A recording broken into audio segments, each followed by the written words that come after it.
Normalmente cuando pensamos en el libro de Levítico, la imagen que viene a la mente es, no sé, clínica, casi forense, ¿verdad? Sí, totalmente. O sea, se siente como un texto muy árido. Exacto.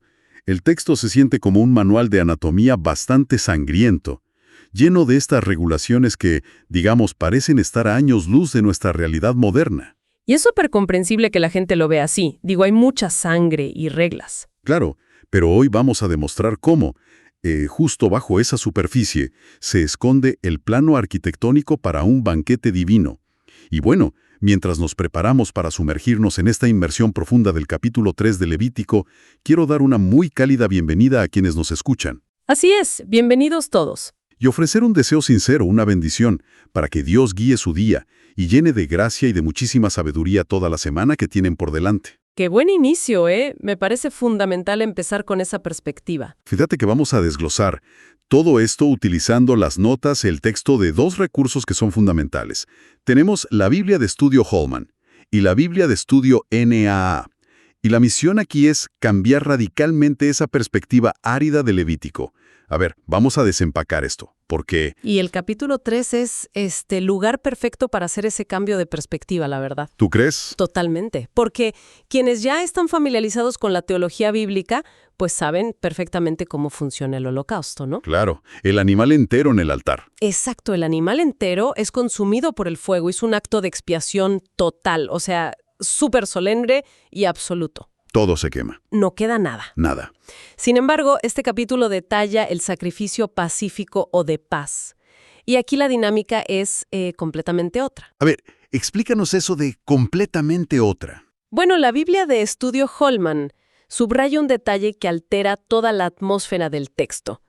Dice que este es el único sacrificio de todo el sistema levítico donde el adorador participa físicamente de la comida junto con los sacerdotes. Wow, a ver, vamos a detenernos ahí. Porque la idea de ir al tabernáculo a comer, literal, cambia la narrativa de un matadero a la de un comedor, ¿no? Totalmente. Es un cambio de paradigma gigante. Y de hecho, la Biblia NAA lo define explícitamente como una comida de comunión.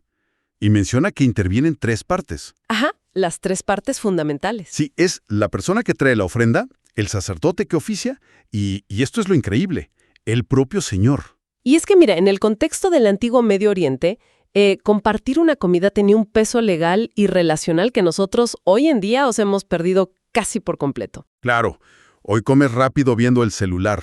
Exactamente. No era simplemente sentarse a ingerir calorías para sobrevivir el resto del día. Los tratados, por ejemplo, entre reyes o naciones en la antigüedad, se sellaban literal partiendo el pan. Ah, claro, era como firmar un contrato. Era mejor que un contrato. Al sentarse a comer juntos, las partes declaraban formalmente que no había espadas debajo de la mesa. O sea, había paz, armonía y una relación de pacto activa. ¡Qué interesante! Tratando de aterrizar esto y de visualizarlo en la práctica, imaginemos la logística de esta celebración, que es como organizar una gran parrillada o una comida comunitaria en el vecindario. Sí, es una excelente analogía. Porque las fuentes indican que no era una cena privada, no era silenciosa entre el adorador y el sacerdote solitos en una esquina del tabernáculo. No, para nada, era un evento masivo. Se invitaba a familiares, a los levitas e incluso a las personas pobres de la comunidad para que participaran. Y en una sociedad agraria antigua, la carne no era algo que comías un martes cualquiera. Cero. Era un lujo extraordinario. De verdad, la carne de res o de oveja se reservaba únicamente para ocasiones monumentales. Era carísimo, me imagino. Imagínate, para una persona pobre en el antiguo Israel, ser invitada a participar de un sacrificio pacífico probablemente significaba la única oportunidad en meses, de consumir proteína de esa calidad. ¡Wow! Eso convierte el evento en un fenómeno socioeconómico, no nada más religioso. Exacto. Las barreras de clase colapsaban temporalmente alrededor de esta mesa, de esta comida comunitaria. Nadie se quedaba sin comer. Nadie. Y fíjate que la Biblia Holman conecta esta práctica directamente con el Nuevo Testamento. ¿Así? ¿En qué parte? Específicamente con Hechos 2:46. Muestra que estas comidas compartidas en realidad sentaron el precedente para la vida de la iglesia primitiva. Claro, cuando dice que partían el pan en las casas. Exactamente. Eso de partir el pan con alegría y sencillez de corazón, asegurando que nadie pasara hambre en la comunidad, pues tiene sus raíces aquí mismo, o sea, en medio de las supuestas regulaciones aburridas de Levítico. ¡Qué locura! Pero hay una condición previa que las notas de estudio destacan y que me parece fundamental para entender la seriedad de todo esto. Sí, la base de la celebración. Exacto. El sacrificio pacífico no se ofrecía, digamos, en un vacío. Siempre iba precedido por el holocausto diario. O sea, la expiación es un requisito innegociable para la comunión. Es que el texto bíblico no te permite saltarte pasos. No puedes, no sé, invitar al creador del universo a un banquete festivo si primero no has lidiado con la ruptura de la relación. Totalmente. Tienes que arreglar las cosas primero. Claro, el holocausto trataba el problema del pecado de manera directa. Una vez que la deuda quedaba saldada y la relación restaurada, entonces, y solo entonces, el fuego del altar estaba listo para recibir el sacrificio de paz. O sea que la alegría de esta comida comunitaria era tan profunda precisamente porque los participantes sabían el costo de esa paz.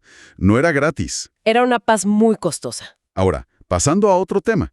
Si pensamos en esta enorme celebración comunitaria donde se asaba carne para toda la familia y los necesitados, la mente moderna automáticamente se va a la típica pregunta. ¿Quién se come qué? Exacto, ¿quién se queda con los mejores cortes de carne?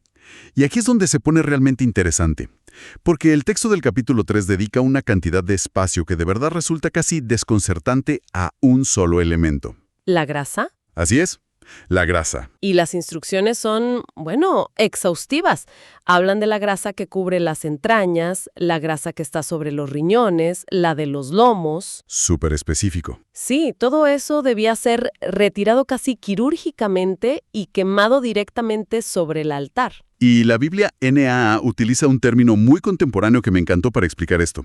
Dice que la grasa en el antiguo Israel era el equivalente al filet mignon de hoy en día. El corte premium. Exacto. Pero aquí es donde a la mente moderna le hace cortocircuito, la verdad.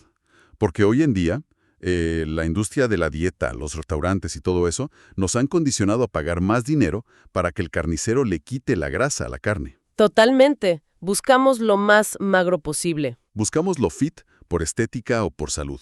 Sin embargo, en Levítico, la grasa no es un desecho que tiras a la basura.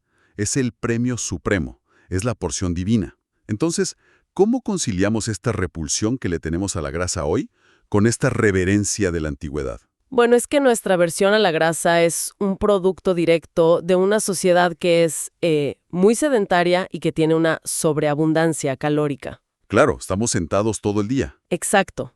Pero en el antiguo Medio Oriente, la realidad era diametralmente opuesta. El trabajo físico era extenuante, o sea, desde que salía el sol hasta que se escondía. Requerían muchísima energía. Muchísima. Requerían una densidad de energía que, literal, solo la grasa podía proporcionar. Como bien señala la Biblia Holman, la grasa estaba intrínsecamente asociada con una, cito, fuerza robusta. Fuerza robusta. Ajá, con la vitalidad y la riqueza nutricional. Era el sabor de la comida, la textura y básicamente la supervivencia misma. O sea que al presentar la grasa al Señor, el adorador estaba sacrificando literalmente su mejor energía disponible. Exactamente.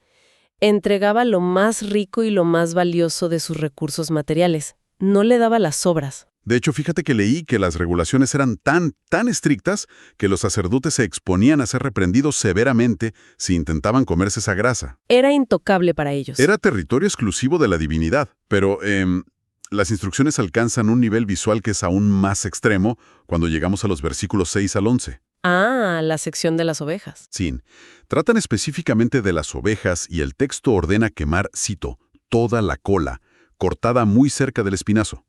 Y ese detalle es fascinante desde un punto de vista histórico, pero también zoológico. Zoológico. A ver, cuéntanos. Sí, mira, la Biblia Holman explica que la raza de ovejas que predominaba en esa región, y que por cierto todavía existe hoy, es la oveja de cola gruesa. Ok, oveja de cola gruesa. Ajá, o sea, no estamos hablando de un apéndice chiquico y peludo. Esta cola es una masa de verdad masiva, compuesta casi enteramente de grasa pura que le cuelga al animal. ¡Qué locura! y las culturas de la región consideraban que eso era un manjar absoluto.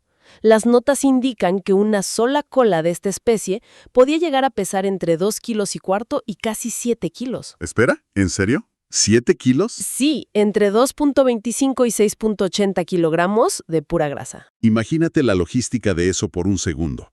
7 kilos de grasa pura colocados sobre las brasas ardientes de un altar de bronce, o sea, en medio de un campamento en el desierto. El fuego debía ser inmenso. El humo denso, el sonido de la grasa crepitando y sobre todo el olor. Ese aroma inconfundible de carne y grasa asándose debía cubrir todo el tabernáculo. Totalmente. Se extendería por todas las tiendas.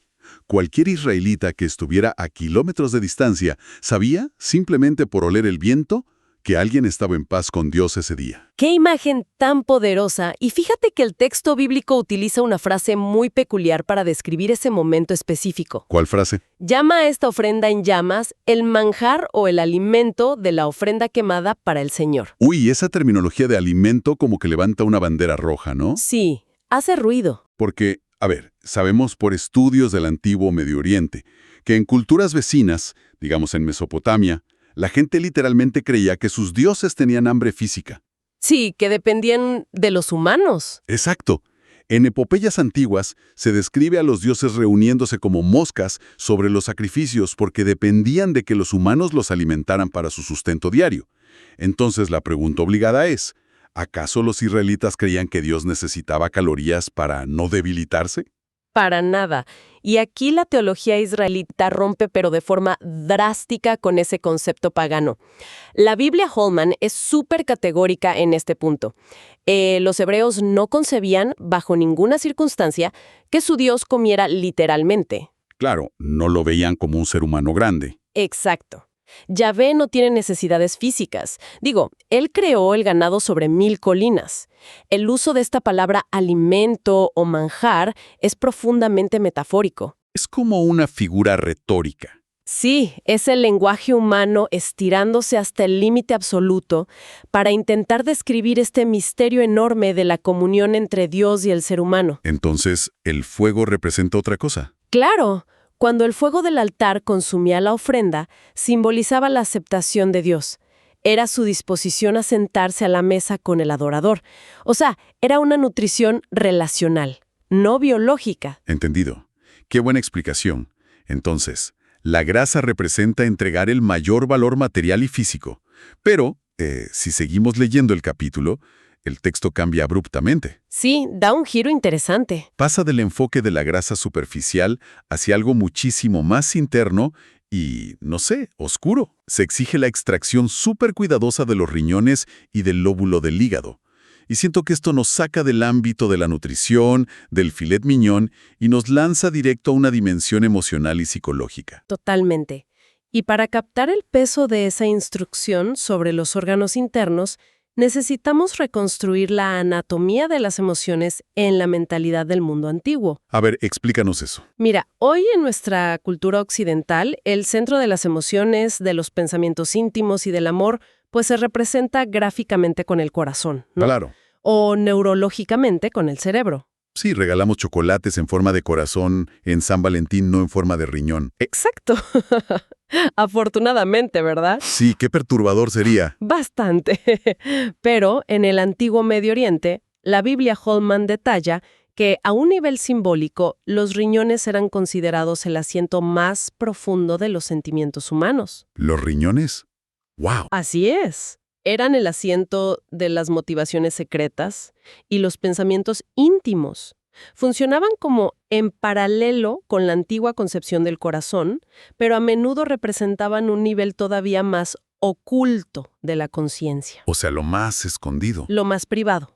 Eran los órganos vitales centrales para la vida misma y físicamente están escondidos en lo más profundo de la cavidad abdominal, de hecho rodeados y protegidos por esa misma grasa valiosa que ya mencionamos. A ver, tratando de aterrizar esto a un lenguaje que resuene con quienes nos escuchan hoy. Ajá, a ver qué analogía traes. Si los riñones son, el depósito de los pensamientos secretos, de las cosas que ni siquiera admitimos ante nuestros amigos más cercanos, Entonces, ofrecerlos ahí en el altar es un acto de vulnerabilidad extrema. Absolutamente extrema. Es como el equivalente de la antigüedad a entregarle a alguien tu teléfono inteligente, pero completamente desbloqueado. Uf, qué fuerte, sí, tal cual. O sea, le das acceso a tu historial de búsqueda en Internet, a esos mensajes que escribiste pero nunca enviaste, a tus notas privadas, a tus fotos, y todo eso sin la posibilidad de borrar absolutamente nada antes. ¡Wow!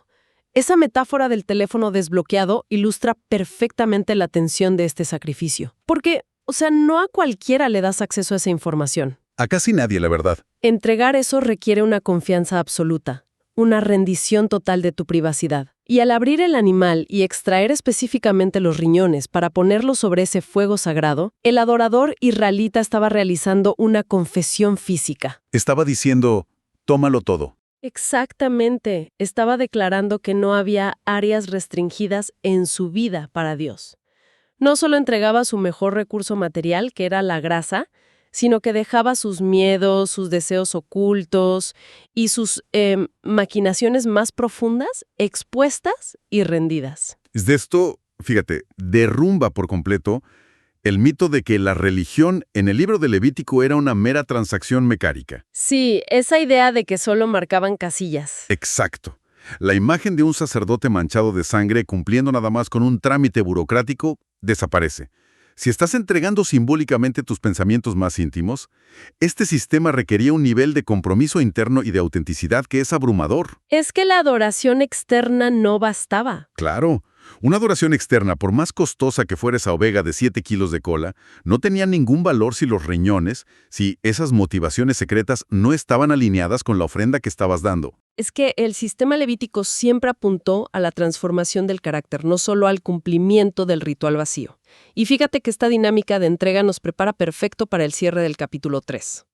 El versículo 17, si no me equivoco. Así es. Aterriza todo esto con lo que el texto denomina un estatuto perpetuo para todas las generaciones de israelitas, sin importar dónde vivan. Establece una prohibición férrea y absoluta. ¿Cuál es esa prohibición? Dice que ninguna persona puede consumir jamás ni la grasa ni la sangre. Ojo aquí, porque aquí es donde necesitamos hilar fino. Entendemos perfectamente que la grasa es la porción de honor supremo que está reservada para el altar. El filet mignon de Dios. Exacto, pero acabamos de hablar de que esto era un banquete festivo, una comida de comunión, donde se celebra que hay paz entre Dios, el sacerdote, el adorador y la comunidad entera. Entonces, si es una gran celebración y una fiesta comunitaria, ¿por qué establecer este límite pero tan estricto con respecto a la sangre? ¿Por qué frenar la fiesta con un recordatorio tan severo? Es una gran pregunta. Y la Biblia NOEA resume magistralmente la dicotomía de esta prohibición, que de verdad es fundamental para entender la teología bíblica completa. Te escuchamos. Mira, la grasa, como ya vimos, pertenece a Dios porque representa la excelencia material y el honor. Pero la sangre pertenece a una categoría completamente distinta. Totalmente otra cosa. Sí, la sangre representa la vida misma de la criatura. Su único propósito dentro de todo este sistema de sacrificios es hacer expiación.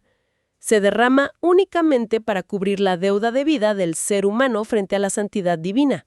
O sea, básicamente la sangre es la moneda que pagó la entrada a este banquete. Esa es la frase. Es la moneda innegociable de la redención.